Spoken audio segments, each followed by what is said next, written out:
Dios nos crea a imagen y semejanza de Dios, ¿cierto? Así lo dice Génesis. Pero el hombre crea a Dios a semejanza de imagen de hombre. Se hace una imagen de Dios. Entonces, ¿por qué cito esto? Porque el hombre, cuando peca ahí en el jardín del Edén, busca cubrir su vergüenza, su culpa, su desnudez, ocultándose del Señor. Porque ¿qué es lo que hicieron estos dos, nuestros primeros padres? Se quisieron esconder de la presencia del Señor. Como que si nosotros pudiéramos escondernos de la presencia del Señor. No vemos nunca a Adán y Eva acudiendo al Señor a pedir perdón por lo que habían hecho. El pecado nunca te va a llevar a confesar, a arrepentirte y a cara con el Señor reconocer que has pecado. Eso lo hace el Espíritu de Dios. Nunca olvide que el Espíritu de Dios nos convence de pecado. Si el Espíritu no obra en tu vida y en la mía, nosotros huimos eternamente de Dios. El salmista decía, en el Salmo 139 decía, ¿dónde huiré de tu presencia? Si fuera este lugar, allí estás tú. Aun si descendiera a las partes más bajas de la tierra, al Seol, allí tú estás. Entonces uno tiende siempre a arrancar. El hombre natural vive arrancando de Dios, no quiere escuchar a Dios. ¿Por qué? Porque el pecado le lleva a huir de la presencia del Señor. Y el hombre religioso, ¿qué es lo que hace? Confecciona un delantal conforme a sus propias ideas de Dios en su mente. Las religiones, hermanos, todas las religiones son una verdadera confección de delantales de hojas de higuera. Entonces, las religiones tienen su propia, ¿cómo le llaman? La wincha, ¿no es cierto? ¿Se acuerdan los modistos? Yo me acuerdo en mi casa, no existían tanta variedad de comercio. Usted va al supermercado y encuentra ropa, calzado. En los tiempos míos, los más viejos, ¿cierto? Había un modisto, ¿ya? El sastre del barrio, ¿ya? Y nos llevaba, me acuerdo, porque ¿qué hacía la mamá? Tomaba la ropa de los hijos mayores, ¿cierto? O ropa que le daban, y la llevaba al modisto para confeccionarle con esa misma base una tenía. Entonces me acuerdo que tenía una wincha y una tiza, y marcaba así, hilvanaba, ¿cierto? Me acuerdo de Don Mario se llamaba, el sastre. Era un desastre. No, era desastre, ¿eh? Pero nos acordamos de esta confección. El Señor, imagínense ustedes, ya lo leíamos en Génesis 3:21, toma pieles de un animal que no sabemos qué animal es. Presumimos que podría ser un cordero, ¿ya? Y toma las pieles y los viste. Y Él las confecciona. Pero el hombre, ¿qué hace? En sentido natural, crea y confecciona sus propios delantales de hojas de higuera a la medida del hombre, de manera que se ajusten a sus propias demandas de justicia para poder satisfacerlas. Y también va con ello un determinado código ético-moral. No hay religión que tenga un código ético-moral. Pero permítame, hermano, decirle, la salvación no es por un código ético-moral. Ese es el gran engaño de la religión. ¿Cuántos fuimos católicos acá? Los ex católicos del WhatsApp, ¿cierto? El grupo WhatsApp, ex católicos por Cristo. ¿Cómo está? Cuando íbamos al sermón del cura, ¿de qué nos hablaba el cura? Nos hablaba de la justificación, nos hablaba de la redención. No, era un código ético y moral. Pero fíjese que esto no es solamente del cura, sino que se ha metido con fuerza en la iglesia evangélica. Usted escucha sermones ético-morales. Y nadie va a llegar al cielo por cumplir códigos éticos y morales, sino que va a llegar al cielo perdonado y justificado. Y esa obra la hace Cristo y nadie más. Eso es muy importante enfatizarlo.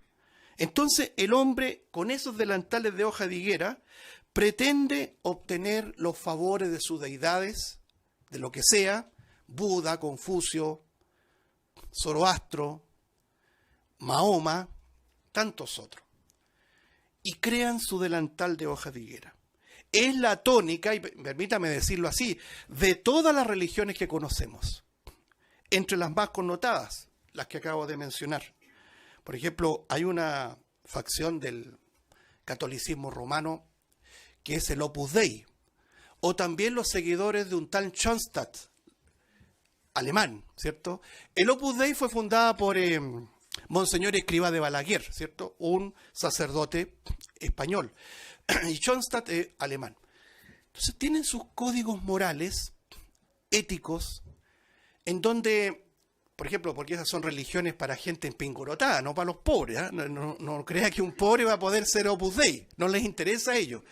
¿Qué es lo que pasa? Que la gente acomodada quiere purgar sus pecados y tener la conciencia tranquila con hacer obras de caridad. Entonces ellos descienden de arriba, ¿no es cierto? Y se relacionan con la gente marginal y con eso están cumpliendo sus códigos éticos, morales, cuyas, de manera de ejemplo, sus delantales de hoja de higuera cubren sus demandas de un Dios que se compadece a cambio de obras de caridad. Suena bueno, hermano.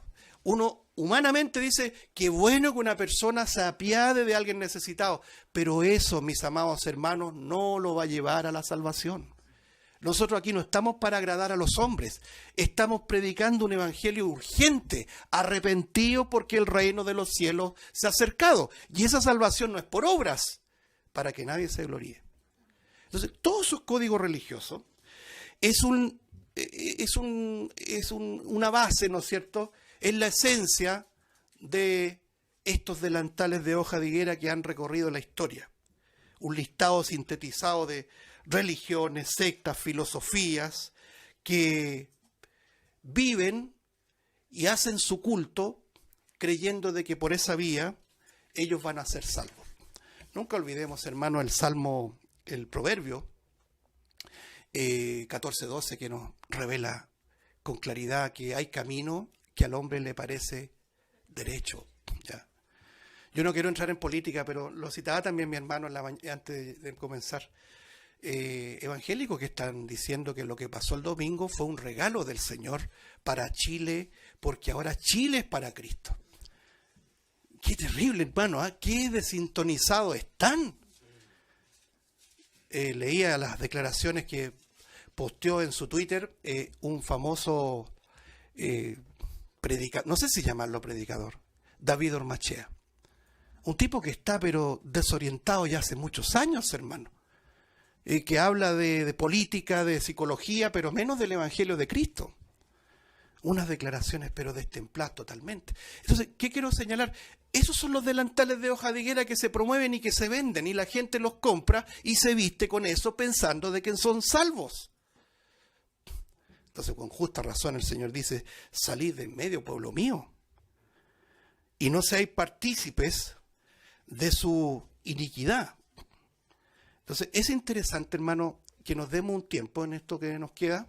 Ya no está cambiado el reloj, ¿cierto? Yo dije que temprano. Tenemos para rato, hermano. Ya. Es interesante meditar en el significado de lo que representa la higuera, hermano. Porque la higuera aparece en varias partes de las Escrituras. Se menciona, por ejemplo, voy a dar algunas referencias. Por primera vez se menciona en el episodio que encabeza este tema que estamos desarrollando: los delantales de hojas de higuera. La tradición rabínica, ¿no es cierto?, dice que la higuera era considerada, ¿no es cierto?, un objeto supersticioso de prosperidad. ¿Cuántos nosotros sabemos de la festividad esta de la noche de San Juan? ¿Sabe lo que tiene que hacer usted, según la tradición de la noche de San Juan? ¿Usted pelar las papas? Hay varias cosas, pero una de las cosas sé que hay que ir a hacer algo debajo de la higuera. ¿Sí? Ahí nos vamos a enterar. Entonces, ¿qué es lo que pasa? Que la hoja de la higuera fue usada para confeccionar. Nos entusiasma la noche de San Juan, ¿ah? Parece que la celebran aquí los hermanos. Segundo piso se va a llenar. Entonces, la hoja de la higuera era predilecta para confeccionar cobertura. Entonces, no había casa que no tenía su higuera y también su vid, ¿ya? Por ejemplo, hay una referencia respecto a la dulzura y del fruto apetecido que ofrece la higuera. Voy a dar algunos tips, como se dice, para que lo lean. No que desarrollemos el tema ahora, pero es Jueces capítulo 9, versículo 11. La higuera se utilizaba como sombra. Primero de Reyes, capítulo 4, verso 25. Sentarse bajo la higuera era símbolo de prosperidad. Primero de Reyes, capítulo 4, verso 25. Miqueas, capítulo 4, versículo 4. Y Zacarías, capítulo 3, verso 10. Ya desde el Nuevo Testamento, Jesús comienza a revelar el significado del simbolismo que encierra la higuera. Al igual que la vid, es un tipo de la nación de Israel. ¿Se acuerda cuando el Señor maldijo la higuera y la higuera se secó?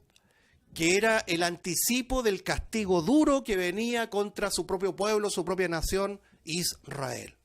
Como bien sabemos, ese castigo no significa la destrucción o el desechar a la nación de Israel, porque Dios, así como anticipa y advierte del castigo de Israel, también anticipa con muchos pasajes de la restauración de Israel.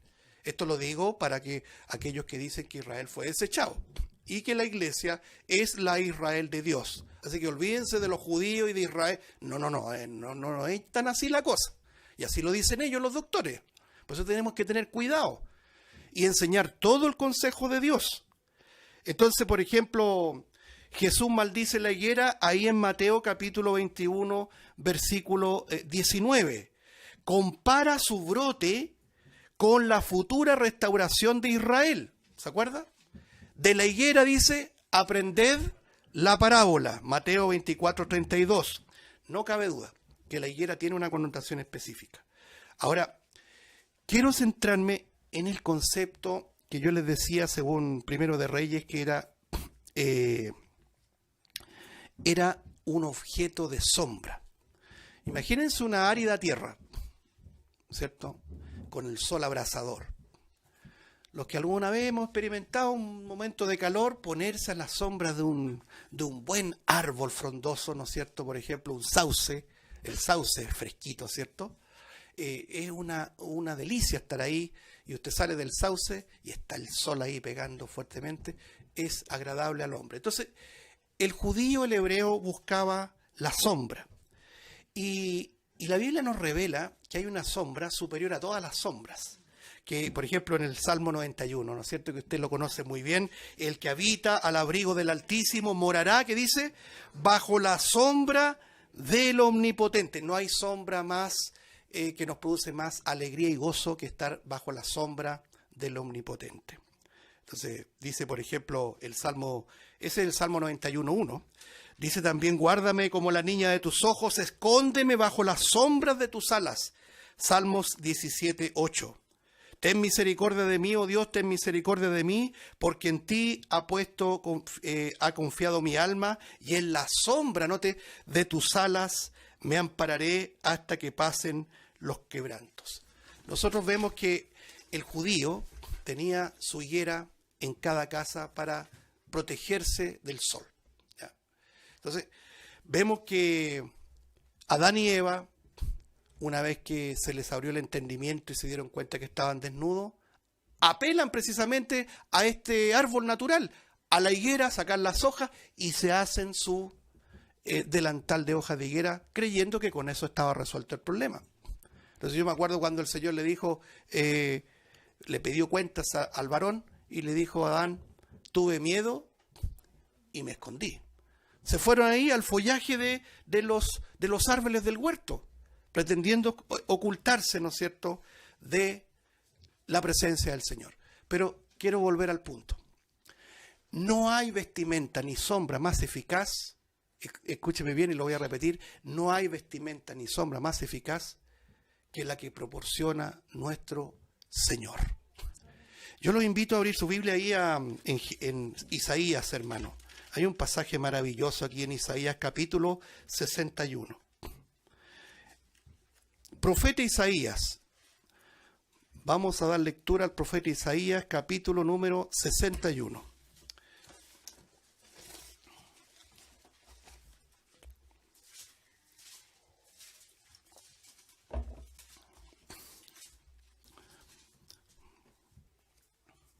Dice así, Isaías 61:10. Isaías 61:10. En gran manera me gozaré en Jehová, Mi alma se alegrará en mi Dios. Note lo que dice. Porque me vistió con vestiduras de salvación. Me rodeó de manto de justicia. Como a novio me atavió y como a novia adornadas con sus joyas. Esto produce gozo, hermano. Esto sí que produce gozo porque es la obra de la justificación.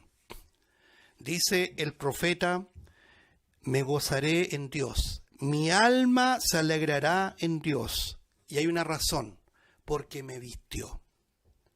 Mire, la desnudez, hermanos, tiene dos significancias en la Escritura. Una, literal.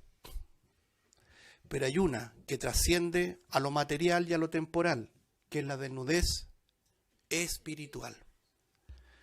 ¿Por qué digo esto? Hay una parte muy seria, muy solemne, cuando el Señor le dice a la iglesia del último tiempo, precisamente la iglesia en la Odisea. Mientras esa iglesia hoy día mismo proclama avivamiento, es una cosa pero increíble, ya de júbilo, de cosecha. La iglesia de la Odisea dice, yo soy rico, me he enriquecido y no tengo de nada necesidad. Que es, no sé, el monumento a la soberbia, pues hermano. Yo no sé si alguien de nosotros le dijera al Señor, Señor, no necesito nada de ti, ya porque ya tengo todo, estoy tan abundante de todas las cosas que no necesito nada.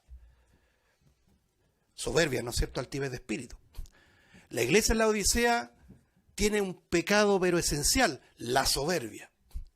Y el Señor le dice, no te das cuenta que eres un pobre, un miserable, un desventurado. Entendiendo cada uno de los puntos. Pobre, indigencia espiritual. Es decir, no tiene un 20 para salvarse, porque de ahí parte la salvación. ¿Por qué tiene que ser por gracia? Porque ni tú ni yo podemos salvarnos porque estamos en una bancarrota espiritual. Miserable, dignos de misericordia. Desventurado, porque no tenemos futuro. La palabra, siempre acuérdese, la palabra bienaventuranza proyecta el futuro. Buena aventura, es decir, buen futuro. Los únicos bienaventurados somos los creyentes que por pura gracia tenemos un futuro glorioso con el Señor. Amén. Tres cosas, pobre, miserable, desventurado, pero sigue diciendo, ciego. No se da cuenta lo que pasa, no tiene claridad cuál es el paso siguiente, no tiene vista espiritual, sus ojos no ven. Y lo tercero, o lo que sigue, pobre, ciego y desnudo. Que de verdad, a mi juicio, es la peor sentencia que el Señor le pueda, o mejor dicho, el peor diagnóstico que le pueda dar a esta iglesia final, a esta cristiandad final. Porque ningún creyente está desnudo. ¿Qué nos revela ese término? Que esta cristiandad que está desnuda es una cristiandad puramente nominal, que tiene código religioso, que está vestida con delantales de hoja de higuera, pero que no ha sido vestida con vestiduras de salvación. A ellos no les interesa, no hablan de la doctrina. ¿Por qué? Porque para ellos es solamente el bienestar. Tu potencial, que Dios te quiere bendecir. Escuche solamente 30 segundos de esas predicaciones, hermano, sin sentirnos nosotros mejores. Pero usted va a descubrir que ese tipo de evangelio, que es otro evangelio, se centra en el bienestar del hombre. Dios te quiere feliz, Dios quiere resolverte los problemas. Ahora mismo reclámalo, proclámalo, porque Dios quiere la prosperidad para tu vida. ¿Cuántos dicen amén? Y se paran todos. Y la música por detrás, con esa hipnosis colectiva. Escapa de ahí. Salir de ahí, pueblo mío. De ahí nos sacó el Señor, hermano. Y insisto en esto para que nadie pueda malinterpretar. Ninguno de nosotros se siente mejores que los que ahora mismo están levantando la mano y pidiendo prosperidad y sanidad y todas esas cosas. Es que es dramático. Están desnudos, necesitan salvación, necesitan ser justificados. ¿Se entiende la figura? Entonces, cuando el Señor, ya vamos terminando, cuando el Señor le da la instrucción a Moisés de hacer un altar, fue bien claro. Le dijo, cuando hagas altar, no hagas un altar con gradas, no te pongas arriba. No hay iglesia donde la exhibición sistemática del tipo que lidera está arriba para que todos lo vean. No tienen pudor, hermanos. y se pasean de un lado a otro, es que se gozan con que los demás lo admiren. ¿Sabe lo que dice el Señor de Moisés? No sea que subiendo las gradas sea descubierta tu desnudez. Dos aspectos. Desnudez física, que el Señor desde el comienzo cubrió la desnudez. Por eso el pecado también de Cam, que vio la desnudez de su padre. La ley enseña de que el hijo no debe ver la desnudez de su madre y de su padre, y etcétera, etcétera. Hoy día el humanismo dice, no, nosotros nos bañamos todos porque somos lo más normal que hay, si la desnudez. No, cuidado, el Señor lo prohíbe eso. Y si lo prohíbe Dios es por algo, ¿cierto? Que no sea descubierta la desnudez. Porque si nosotros situamos simbólicamente una lupa en nuestra vida, ¿no es cierto? Si la vitrina en donde vamos a exhibir algo es el hombre, solamente veremos imperfección y pecado, desnudez. Y eso el Señor no quiere. Pero si la vitrina, la lupa, en un sentido simbólico lo digo, se centra en Cristo, solamente veremos perfección. Nunca olvide eso. Entonces, el Señor le dice a la Odisea, te aconsejo que de mí compres oro refinado en fuego. Es decir, es una iglesia que no tiene fe, porque el oro refinado en fuego, interpretado por la propia Biblia, es la fe verdadera. Es gente que anda por vista, no por fe. Entonces les llama imperiosamente a que se arrepientan. Y después le dice, y vestiduras blancas, para que puedas cubrir la vergüenza de tu desnudez. Gloria al Señor, hermanos, que Él nos ha proporcionado un manto de justicia, un vestido de salvación. Nosotros ya no estamos desnudos, porque la vestimenta del unigénito ha sido puesta, y lo voy a decir así, impuesta en tu vida, imputada en tu vida, de manera que el Señor mira a través de esos delantales, esos mantos, esa cubierta celestial de nuestro Señor Jesucristo. Quiero terminar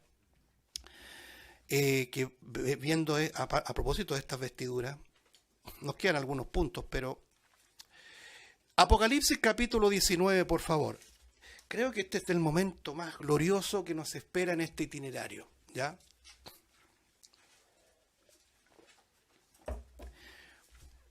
Porque nosotros tenemos un itinerario glorioso, hermano. Así que tengamos paciencia, así. Como dice Pedro, aunque seamos afligidos por un poco de tiempo, nuestra alma se aflige, ¿no es cierto? Estamos como el justo Lot, viendo y oyendo la iniquidad. Yo meditaba en la semana esta palabra que una vez la estuvimos estudiando desde acá. ¿Hasta cuándo, Señor? Habacuc decía, ¿hasta cuándo, Señor? ¿No es cierto? ¿Hasta cuándo tendremos que ver iniquidad? ¿Hasta cuándo tendremos que ver a los prevaricadores que tuercen el derecho y compran a la gente por un par de zapatos?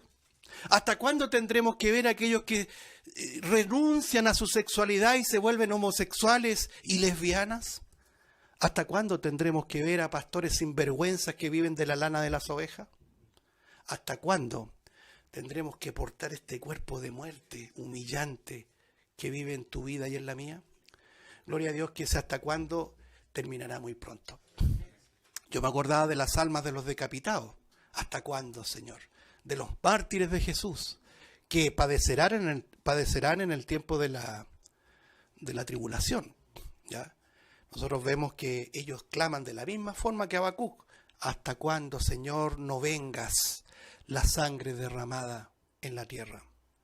Entonces, este itinerario que se viene, que es glorioso, no sé, el Señor nos va a dar una dentadura impecable porque vamos a pasar riéndonos ese día, ¿eh? Vamos a estar todos con sonrisa de oreja a oreja.